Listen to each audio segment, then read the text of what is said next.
Bonjour les vaillants doctorants, j'espère que vous allez bien. Aujourd'hui, nous allons voir quelque chose de crucial que tout doctorant devrait avoir en tête. C'est l'état d'esprit du doctorant. Si tu as le bon état d'esprit lorsque tu commences ton doctorat, tu seras capable d'agir et de prendre le contrôle sur ton doctorat et donc d'avancer et réussir ton doctorat, réussir à rédiger ta thèse. C'est pour cela que dans cette vidéo, je vais partager avec toi l'état d'esprit du doctorant. Premièrement, tu dois être passionné. Un doctorat est un voyage extraordinaire. C'est une belle aventure, une découverte sur soi-même. Et c'est pour ça que tu dois aimer ce que tu fais, car tu vas pouvoir grandir et t'épanouir si tu aimes ce que tu fais pendant ton doctorat. Donc choisis un sujet qui te passionne, choisis un domaine qui te passionne, des expériences qui te passionnent. Choisis des choses qui vont faire que tu vas t'épanouir pendant ton doctorat. Deuxièmement, sois brave. Tu vas avoir de nombreux obstacles à surmonter pendant ton doctorat, mais tu dois faire preuve de bravoure, de vaillance et être courageux. Et toujours essayer de surmonter ces obstacles, d'affronter ces dragons, ne pas les laisser de côté. Si un obstacle commence à arriver et que tu sens qu'il est là et tu dois agir, agis sur cet obstacle. Si tu dois avoir une discussion avec quelqu'un, aie cette discussion. Car si tu décides de le mettre de côté, de le mettre sous le tapis parce que tu penses que c'est la bonne stratégie, cet obstacle va grandir et grandir. Ce dragon va grandir et devenir de plus en plus fort et de plus en plus difficile à vaincre. Donc agis tout de suite pour éliminer ces dragons avant qu'ils soient trop forts pour toi. Pendant le doctorat, tu dois essayer énormément de nouvelles choses, tu vas faire beaucoup d'erreurs, tout ne va pas se passer comme prévu. C'est pour ça qu'il faut être brave, parce que faire un doctorat, ce n'est pas facile. Un doctorat est un vrai défi. Tu vas te transformer pendant ton doctorat. Tu vas devenir quelqu'un de plus intégré, de plus articulé. Tu vas te connaître. Et la meilleure façon de te connaître, c'est dans des moments difficiles. Lorsque les obstacles arrivent en face de toi, comment réagis-tu? Essaye de voir comment tu réagis lorsque tu as des obstacles et comment tu peux agir pour surmonter ces obstacles.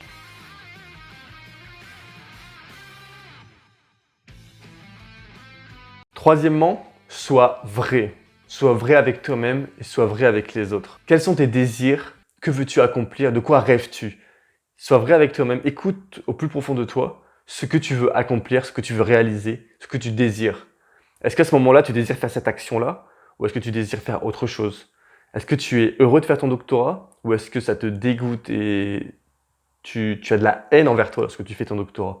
Et c'est pas facile de s'écouter, c'est dur de s'écouter honnêtement. Mais prends le temps tous les jours d'essayer de t'écouter, de comprendre ce que tu veux, qui tu es, comment tu peux agir dans ce monde et dans ton doctorat pour avancer chaque jour. Pourquoi fais-tu un doctorat? Que veux-tu créer? Que veux-tu changer?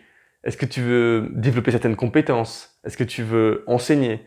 Est-ce que tu aimes juste l'idée de pouvoir rédiger pendant des heures et des heures sur un sujet? Pouvoir te vraiment développer une connaissance profonde d'un sujet? Écoute-toi et essaye d'être vrai avec tes désirs. Essaye de te définir un idéal à atteindre pendant ton doctorat. Ça peut être le David de Michel-Ange. Et lorsqu'on le regarde, on est tous éblouis par cette beauté, parce qu'il représente un idéal à atteindre. Donc essaye de voir ton idéal que tu pourrais atteindre. Qui pourrais-tu être pendant ton doctorat? Tout ça, ça semble assez compliqué, mais j'en parle très simplement dans une autre vidéo dans laquelle j'explique comment je m'organise pendant mon doctorat. Je t'invite à aller la voir. Quatrièmement, sois optimiste. Sois optimiste dans tes capacités de résoudre les problèmes. Sois optimiste dans tes capacités de réussir ton doctorat, d'avancer dans ton doctorat. Tu dois te faire confiance. Tu dois faire confiance en tes capacités d'agir pour réussir ton doctorat. Car si tu commences à te faire submerger par les émotions négatives, premièrement, tu vas procrastiner donc tu ne vas rien faire. Deuxièmement, tu vas te torturer mentalement. Tu vas donc te retrouver à être anxieux, stressé, etc. Et tu ne veux pas cela. Tu dois éviter ces choses-là. Et pour éviter ça, tu dois dire à ton amygdale, parce que pourquoi est-ce qu'on est anxieux? C'est ton amygdale qui s'active et qui te dit « soyons stressés, soyons stressés ». Donc ton cortex frontal doit prendre le dessus sur cette amygdale. Et c'est pour ça que tu dois te dire et te répéter que tu as les capacités de résoudre le problème. Tu dois être optimiste dans ta capacité de résoudre le problème. Car si tu n'es pas optimiste dans cette capacité, qui pourrait résoudre le problème? Personne. Ça voudrait dire qu'il n'y a aucune possibilité. Et dans ces cas-là, c'est normal d'être anxieux parce que tu ne peux rien faire. Mais en général, tu peux faire quelque chose. Tu peux agir ou tu peux demander à des personnes.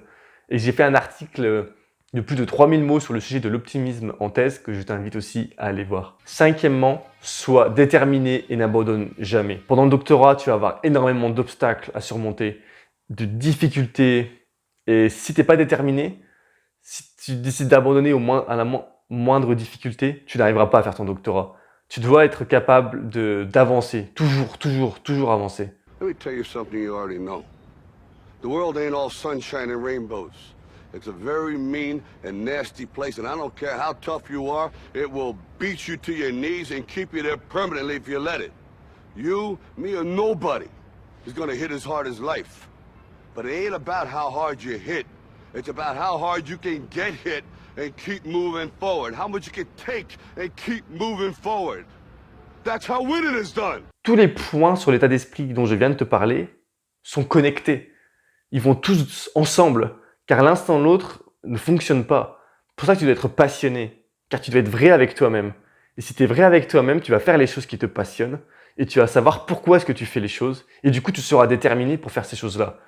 Tout est lié, et si tu arrives à définir toutes ces choses-là, ça prend du temps, ça prend énormément de temps. Mais si tu arrives à définir toutes ces choses-là, tu arriveras à réussir ton doctorat, et tu arriveras à prendre le contrôle sur ton doctorat et à avancer et à construire quelque chose de beau, à construire un idéal, quelque chose que tu aimes. Et c'est vraiment ça que je transmets dans mon blog Vaillant Doctorant. C'est vraiment de partager comment créer ton propre idéal à partir de qui tu es aujourd'hui et comment agir chaque jour pour atteindre cet idéal. Et toi, quel est pour toi l'état d'esprit du doctorant? Si la vidéo t'a plu, je t'invite à liker, à commenter et je te dis à la semaine prochaine. Ciao.